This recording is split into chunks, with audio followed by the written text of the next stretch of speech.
So I made a concept sheet or whatever the fuck you want to call it for a ghost fruit rework. And I just want to be transparent. This isn't, I may or may not have made this extremely clickbaity in the title. So this is a concept that I made. I have no connection with Blox Fruits itself, but I am going to upload this in the Blox Fruits Discord. You know, to put it out there. You know what I'm saying? Anyway, this is a rework for the ghost fruit. Honestly, I don't think the current ghost fruit is bad whatsoever. Actually, I can show you guys the whole thing because there's some explaining to do, but I don't think the current ghost fruit is bad at all. It's just outdated. You know what I mean? I wanted to main this fruit since I started Blox Fruits, and I'm pretty sure when I started Blox Fruits, the current ghost fruit was already in the game thing. But where should we start? Honestly, to be real, I think we should start here at Wandering Soul because this kind of ties into other abilities. So, Wandering Soul, that's going to be your F ability, your movement ability. That's been a trend for a lot of reworks and stuff, and I think they should keep that going. I don't think they should change that. Wandering Soul, turn into a ghost and gain free flight. That's the important part. It should be, in my opinion, so I'm going to compare these to a lot of other fruits because I don't know the actual numbers. That's it. I don't know the actual numbers for these values or whatever. So I'm just going to be comparing them to other fruits. So turn into a ghost and gain free flight. So I don't know if this is going to be just you getting that spectral texture. I think it should be you just getting that spectral texture. Same one you have in game already. But it's going to be similar to Eagle. That's how I imagine it working. Is pretty much exactly how Eagle works, where you gain free flight in all directions.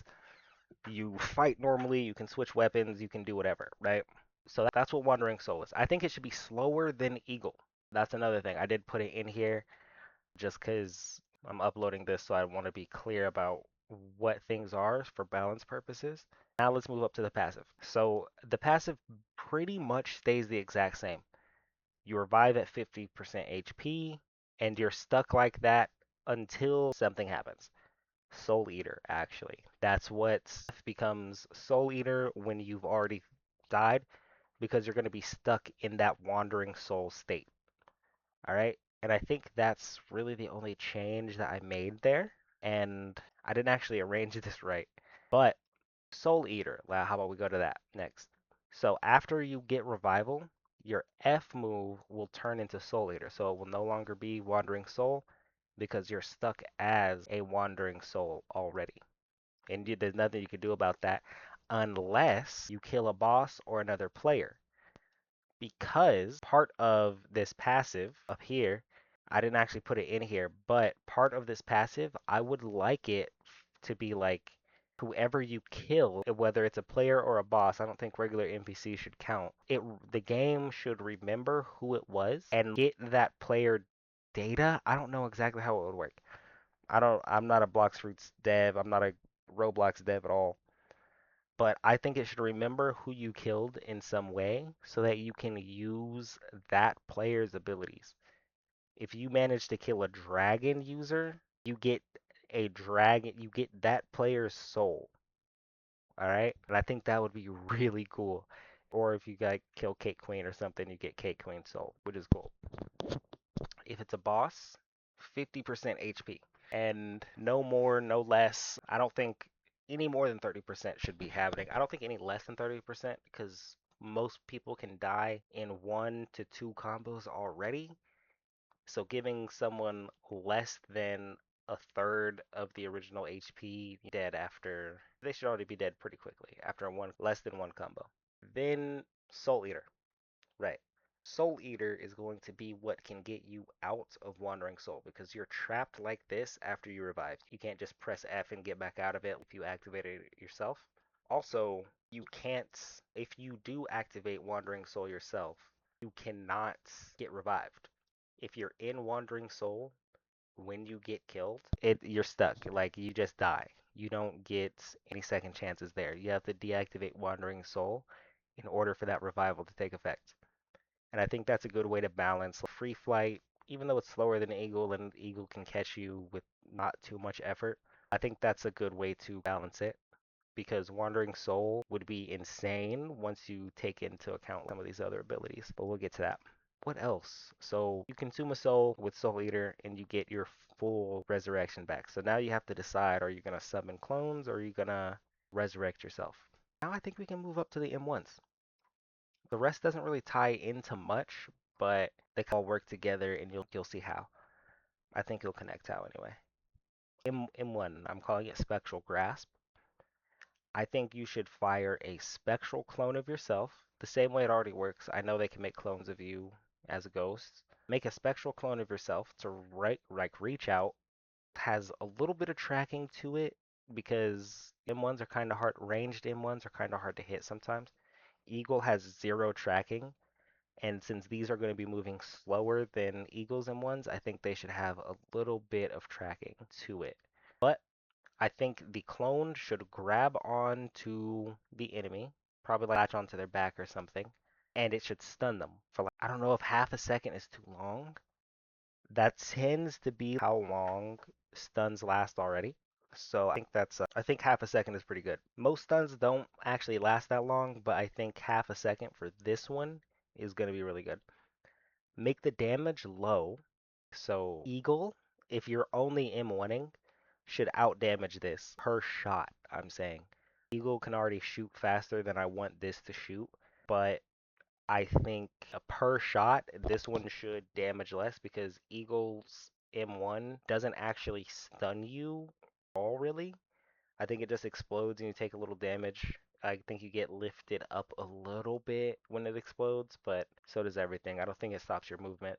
Unless you have like you're using a movement ability, it'll stop that, but I don't think this really stops you from moving forward, period. You know what I mean? I hope you know what I mean. Low damage, so also less damage than M1, than Eagle's M1. Similar to the M1 of Doe's, Jesus Christ. Similar to Doe's M1, like the cooldown. So I think you can shoot fist things from Doe every second or so. I think this one should probably be 1.5 seconds because it already stuns you for a half second. You know what I mean? And of course, I think this one should be dodgeable with instinct. You activate that, then they can't just grab you and stun you straight out of your instinct. That would be insane. Next, we have Cries of the Underworld. This, I want it to be exactly the same as the current Cries of the Underworld. I had a different idea, that's why it looks like this, but honestly, that seemed a little too overpowered. And the current Cries of the Underworld is actually really good. It shoots like a beam of spectral energy out. It sounds like a little scream. It's actually a really dope ability, and I think it'll be a really good ability for starters. It has decent range on it too, especially when you include the summons from the current Ghost Fruit. Like this ability is insane, actually. So I don't think this needs to change. I think it should just be moved to the Z slot as the starter ability. And then we have Soulbinder. This is where things start to really change and get a little weird. Create a spectral burst. I think this one should be pretty much like the range of it should be the same as the current Ghost Fruit. Simply because I don't think I feel like you should have to risk your life to use this because instead of shooting out just spectral energy, it's going to shoot out clones of your character, similar to how this one does, similar to how Spectral Grasp would. But instead of shooting out this one clone, it's going to shoot out a bunch of them. And any player that gets hit is going to have one of your clones latched onto their back. Just same way this is. If you can figure this out, if the devs can figure this out, then they could just copy paste that behavior here. But I don't want it to stun at all. Maybe while the blast is going, because that's where the majority of the damage is going to come from. It does a little bit of stun, and you can't just dash straight out of it. But the clones latching onto you shouldn't stun you at all. What I want that to do is give you a lifesteal ability. And I didn't put it on here, but I think if you have allies, if you have anyone allied with you and they're in range of this blast, whether it comes from you or your clones, they should also get a ghost latched onto them. That way, this becomes a support fruit too, because the only support fruit we actually have is Phoenix, and that sucks so bad. I hate Phoenix so much. And no one even uses that as a support fruit. They use it as a just a self-healing fruit, which is okay, I guess. It works as that. But I think these should latch on to enemies and foes. Oh, enemies and foes, that's the same thing. Enemies and allies, and just heal, leech health. I think it should leech health and energy because it's a ghost, right? Haunting. It's kind of like haunting thing. So I think it should leech health and energy, but it should only regen the users and their allies' health. Whoever has a ghost latched onto them. That would be super dope. That way it could be like support fruit.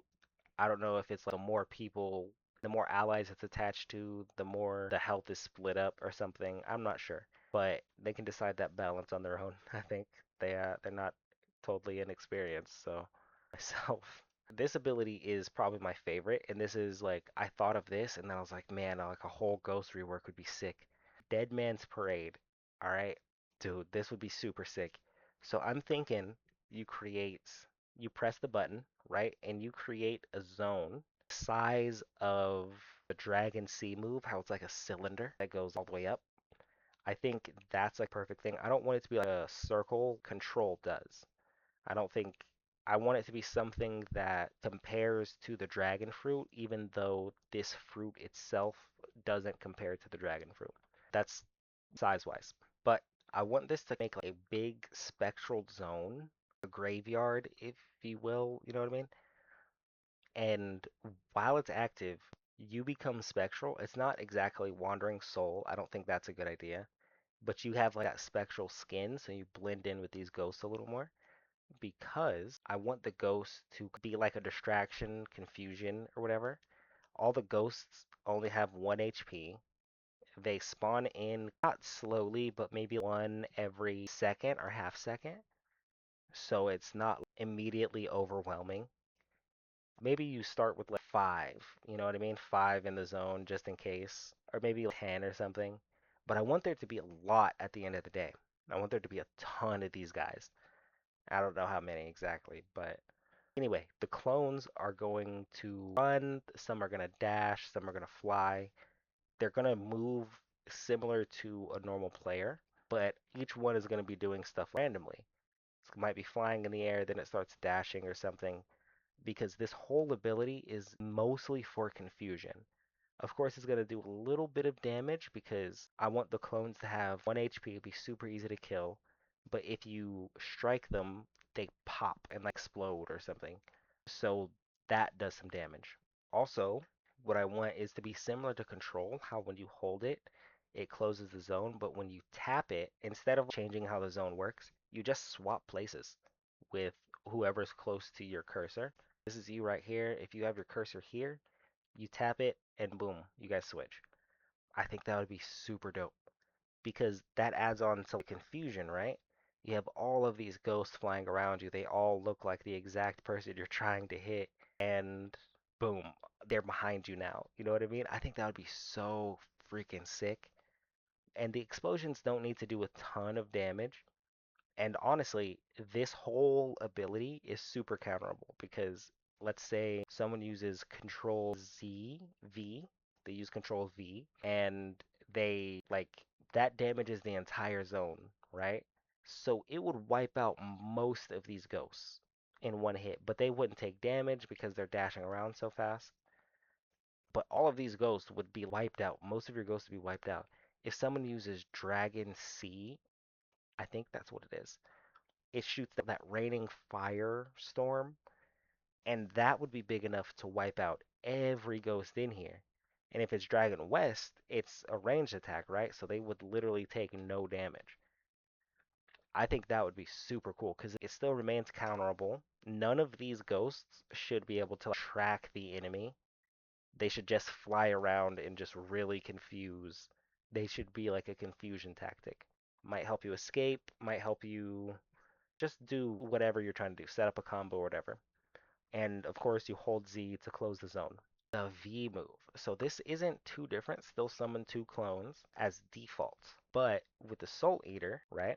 If you kill a player or you kill a boss, it should drop their soul and it should remember, the game should remember whose soul you just took. It doesn't need to remember forever. If they leave the game, obviously the game's not going to hold on to that data. So you lose that soul or whatever. I think that would be a good way to count it. But if you kill a boss, of course the game's going to remember, unless you leave the game or switch servers, of course. But the game's going to remember the boss you killed. So it should give you that boss's soul. You summon them. You can summon as default. If you don't have any of these stored souls, you just summon yourself. You summon a clone of yourself. I think you should only use the ghost moves because I couldn't tell you how annoyed I was when I summoned clones of myself. Even to this day, I summon clones of myself and they kill a boss while I'm trying to level up my ghost fruit. But they kill them with the melee spam or the sword spam, and the XP goes to my sword. I don't think that should happen. Just make them use your moves. If they're clones of you, just make them use ghost moves. But clones of bosses, of course, just use all the bosses' moves. Clones of players can use anything like that they have. And of course, I think that would be super spammy because you have all these moves active. But at the end of the day, it's gonna feel like controlling the dead. And at 30% HP, like I said before, they're gonna get wiped out pretty easily. One Dragon Seed would wipe pretty much anything with 30% of Cake Queen's HP. No, not 30% of Cake Queen's HP, but 30% of a player's HP. And that's what would really be OP, right? Is if they had all of a player's moves, but they couldn't be killed super quickly. Every fight would turn into a legitimate 3v1. But at 30% HP, you could wipe a player's ghost easy. What else? I think I had some rules. I know I have rules, they're down here, but oh, player clones. If you kill a player and you summon their clone, I think the stats should be based off of whoever summoned it. Because me personally, I'm a fruit main. If I fight a fruit main and the ghost it can turn into a dragon or I want that dragon to be strong, but not unkillable. You know what I mean? But if let's say I kill someone who's a sword main while I'm a fruit main, I don't want it to take their sword stats because now you're fighting someone who is technically has max stats on their CDK and max stats on their fruit. That would be so overpowered. And max stats on their melee if you have someone who put melee stats in. That'd be insane. You would never win that. That'd be like fighting dragons nowadays. And it's not it would be worse than fighting dragons nowadays because your clones should be able to transform too. Maybe make the cooldowns for the clones 30% longer. 30% might be a bit much, 15% longer maybe. But just make these longer so they're not constantly spamming you and they have to do them ones. Or else they'll just cycle through all the abilities and whoever you're fighting would get super wiped super fast. That makes sense in my head at least. And that's really it. I think this is actually important to note. Balance notes. This should focus on numbers, right? That's why Dead Man's Parade is there. Cooldowns. Again, that's why Dead Man's Parade is there. All right, so you don't want too many of these. You don't want it to summon 100 clones or something. That'd be insane. But honestly, maybe not because they don't track anybody. Health values, those are subject to change because it's what if 30% is too little health? You know what I mean? I don't know. But I want this fruit to take skill to use, not like how people think Portal takes skill to use just because you have to be able to put your mouse over the enemy before you press a button. But I want this to be like very tactical fruit because it already is. But I think the ability to actually control the dead, control the people you kill, in a sense, would be super cool. But not actually. I thought this one was going to be like possession ability, Cries of the Underworld, before I decided just make it the same. It was going to be like a possession type of thing. But I don't think that's a good idea. Other than that, that's like a Ghost Fruit rework, or maybe an Awakening. Because, like I said, I don't think the current Ghost Fruit is bad by any sense. It's just not good enough. And I would know. I've PvP'd with it, I've farmed with it. It would be insane if it could just have a little bit of love, just show this a little bit of love for Awakenings or something, instead of making a bunch of new fruits. We need to get there's a ton of fruits. The flame fruit isn't up to par. It doesn't matter that it has technically an awakening because you can do it in the raids. The flame fruit needs some love because it's boring. I think the bomb fruit, honestly, I don't think they reworked that exactly correct. But I got its rework, and it is up to par for what a bomb fruit should be. I just think the abilities should be a little different. Maybe don't punish the user for using abilities. The rocket fruit definitely needs a rework. I'm gonna come up with a rework concept for the rocket fruit soon. So that's gonna be really cool. But no, this is my thing. I'm going to upload this to the Blox Fruits Discord just to make sure they can see it if that happens. But oh, fuck me. The winner of the giveaway was a player by the name of Not Cheating Get Skill. Definitely not cheating. But I killed that player too while I was right after doing the giveaway. So they asked for Perm Buddha. I had one in my inventory. I've been trying to trade it for months. I cannot trade it for the life of me, so I gave it to them, and that's good. But that's just. Oh, I'm so tired. Oh, what time is it? 4:53 p.m. I've been up for hours. Oh, I hope this video gets out on time. Anyway, that's oh, also, I just wanted to show you guys. I started using ChatGPT for a lot of tags that I use. I had someone ask me, I need your help becoming a YouTuber. Brother, just use ChatGPT. I have the base version. I have no subscription or anything. And just using that for tags, I write the descriptions, the comments, titles on my own because having a human touch in those is important because you would click, right? Just make those things that. But the tags, you don't know what other people are searching, and so throw that into ChatGPT, ask for tags, and my views started going up. You see a little green arrow. My views started going up. So that's totally unrelated. But peep the Discord. If you're in the Blox Fruits Discord, look out for this. This outro is getting a little long. Bye.